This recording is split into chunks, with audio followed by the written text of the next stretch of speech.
I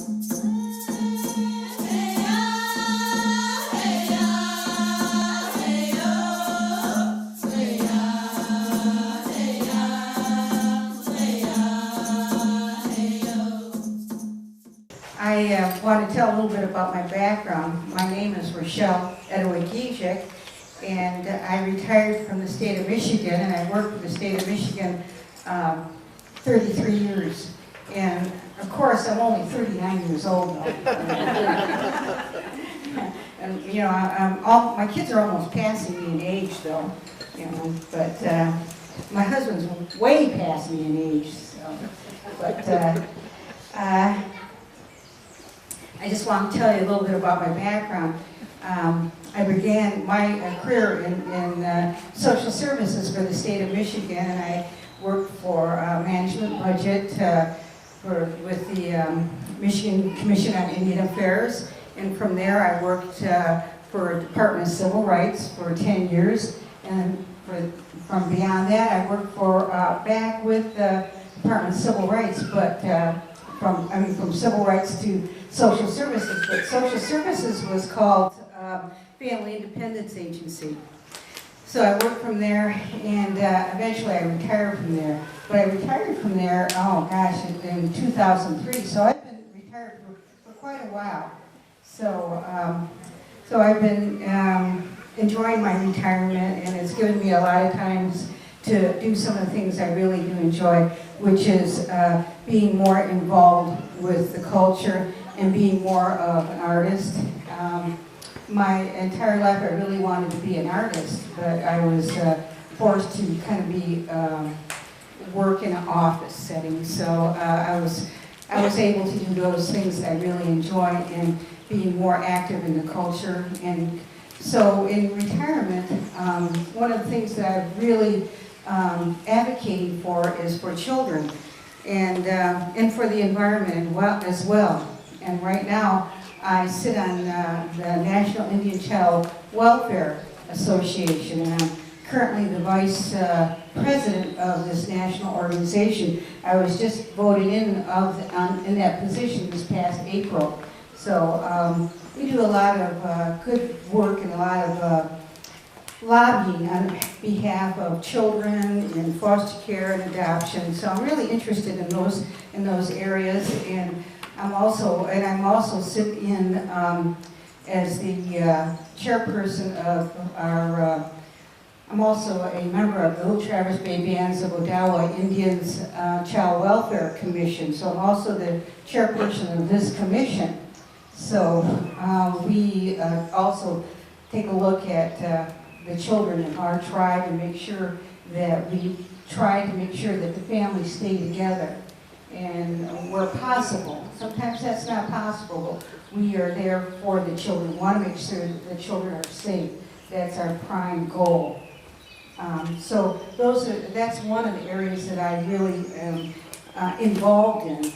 The other area that I'm involved in is looking at our culture and our ceremonies, in our language. And I also sit on the board of the Michigan Indian Education Council. So this council, we have been having conferences, and this is a organization that I think it's about, a little over 40 years. It's been in existence a little over 40 years, and it was started by a member of the Saginaw Chippewa tribe, which is Paul Johnson, and others as well, and to promote education for our youth. And so we meet and we have a conference every year, and we try to promote youth. And I know we have a lot of tribes now who are in those areas.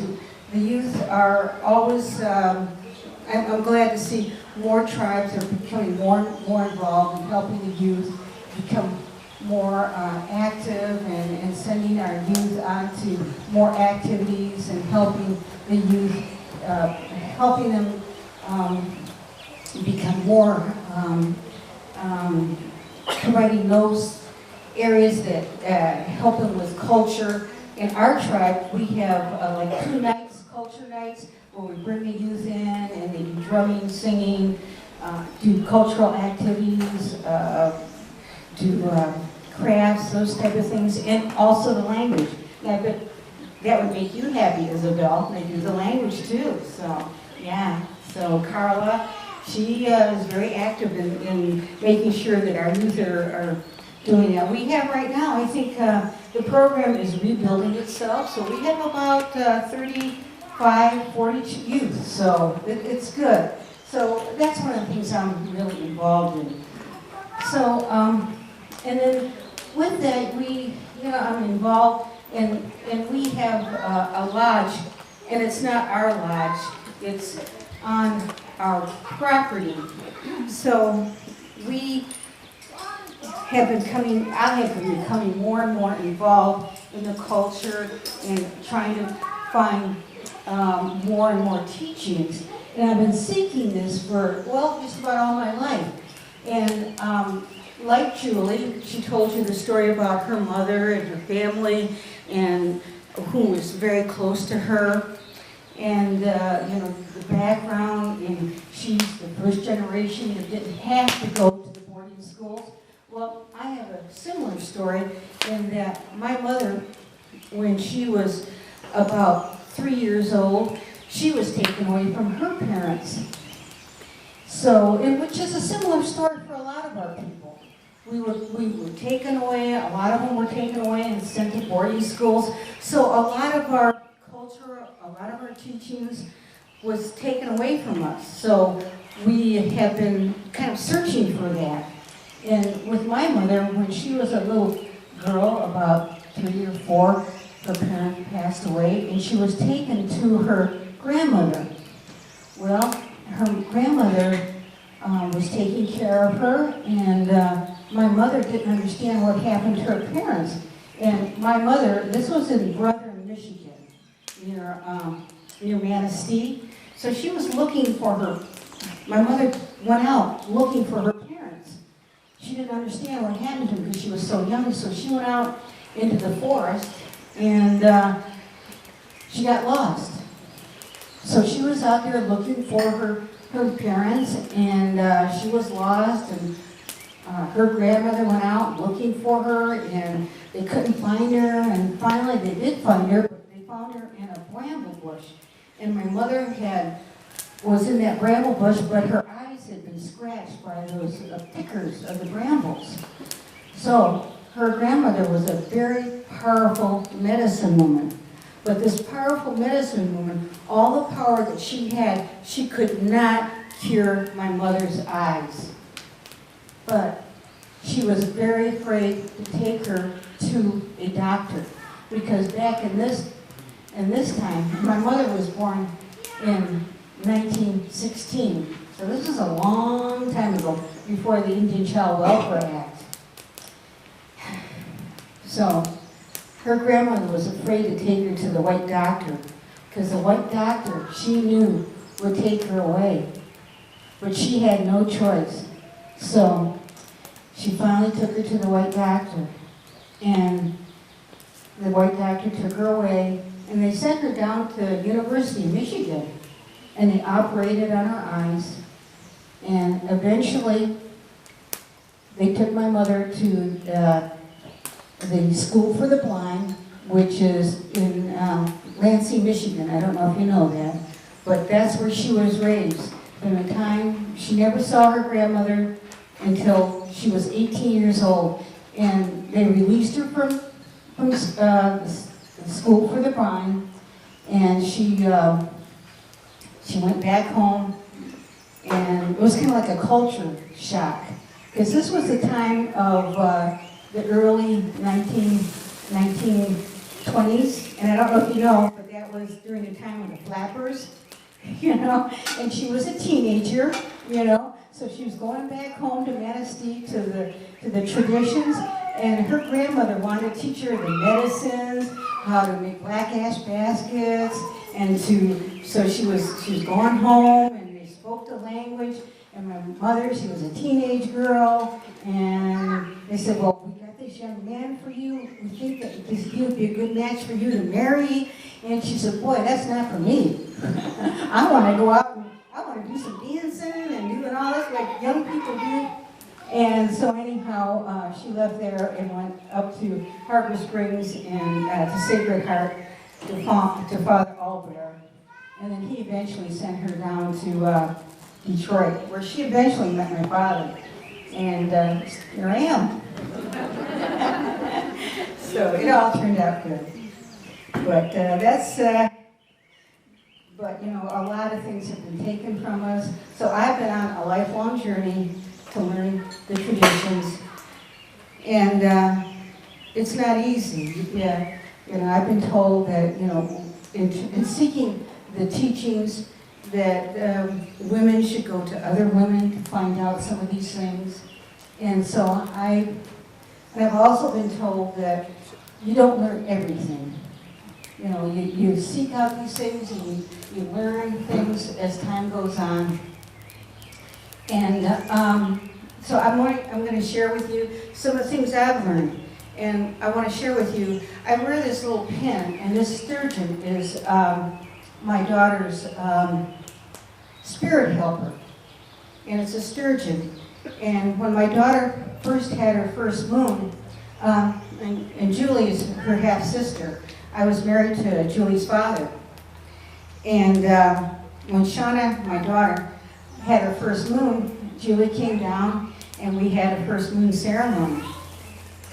And one of the things that my daughter Shauna did is part of that she dreamed. And some of her dreams were that she was going through the water. She was cutting through that water. And she'd look up. And you know, have you ever, you know, when you go swimming and you're under the water and you look up and you see the top of the water as you're going through the water? Well, she would look up and she'd be cutting through that water real fast, going right lickety-split through that water, swimming right through it. And on either side of her, remember this story, Julie? She saw two ugly fish on either side of her. Big black fish. They were ugly, she said. This ugly fish.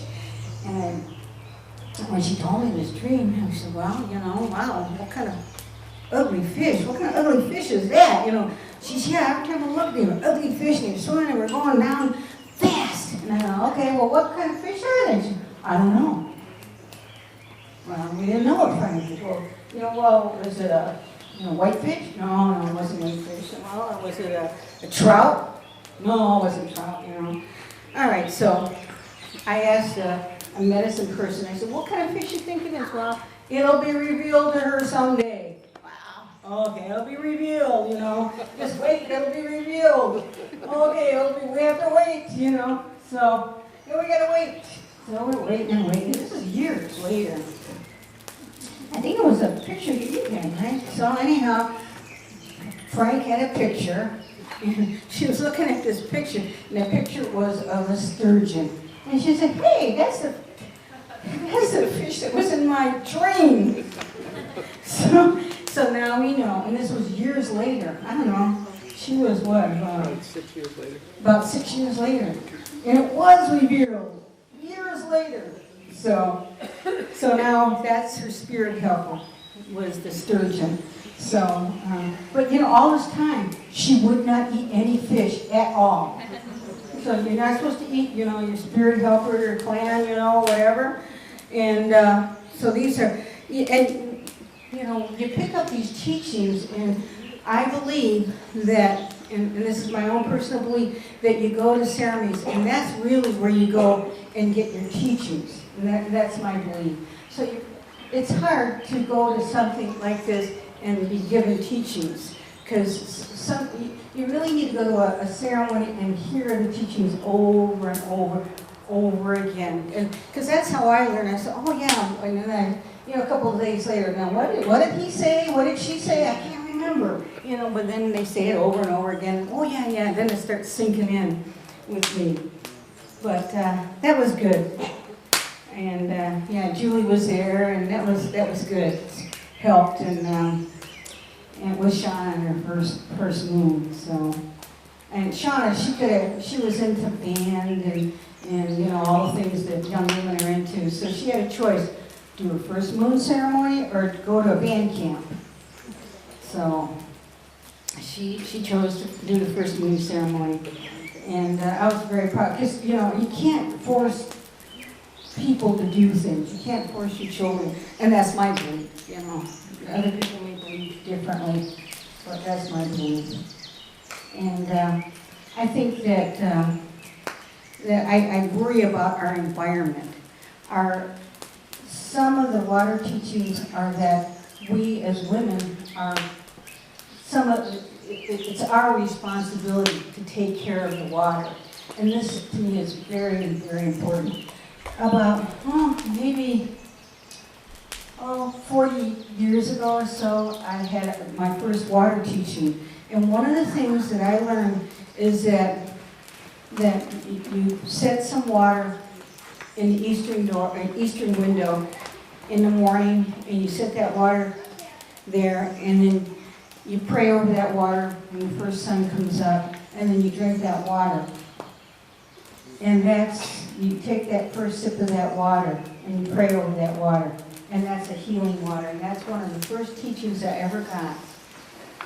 And I always think of that. A lot of people, you know, use tobacco as when they get up and they do the prayers, and that's good. But I always think about that, and that one teaching I got a long, long time ago. And I still think about that, and I still do that first sip of water. I was helping someone recently in our community, and I told them, you know, why don't you do that? That might help you. And we do grandmother moon ceremonies every month. Every first moon, full moon of every month, the ladies come together and we talk, and we pass a rattle, shishiguan, around, and everyone talks. And sometimes that's real important for us as women to sometimes talk and have that time together to share things. So, we just did it. This past moon time. So, this is the first time that I've been here. And I've wanted to come here for so long, because this has been so very important. And I've heard about it, and so I'm really, really thankful to Zeboing to allow me to come here. I mean, it's just so very, you know, I just can't imagine how this has been so wonderful. And one of the things I wanted to do is a water ceremony, and I would like to do that for everyone here. We normally start our ceremonies where we're from, which is Harbor Springs. And my clan is Thunder Clan. And so I'd like to do a water ceremony. And what I'd like to do is, when I do the ceremony, I'd like to invite whoever would like to partake of water with me, and I'll let you know when I'd like you to come up, because I think that I'd like to be your choice, whether you'd like to come up here and have some water and share that responsibility. Water, I think, is so important. We are so fortunate to live here in the Great Lakes. I was just watching the news the other night, where in California, they had this long, long drought, and now they're taking that salt water and turning it into fresh water. But what about the environmental impact? What about those small aquatic life?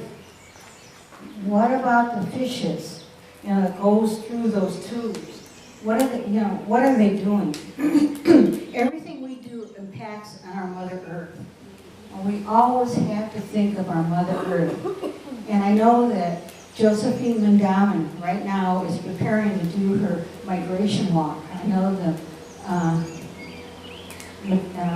that she is, I'm not sure, I know it's out east, that I think it's this month that she is going to prepare for that walk, and I wish I could go. I really wish I could be part of that.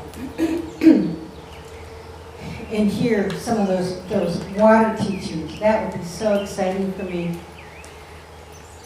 But I think about that. What is the impact? I think about the fracking. What is the environmental impact of all that we're doing to our Mother Earth? So it's our responsibility to think about what we're doing. And I think praying for Mother Earth, praying for the water, that's one small thing that we can all do for our Mother Earth and this water that's in her veins, in the oceans. And it's our responsibility to think about that.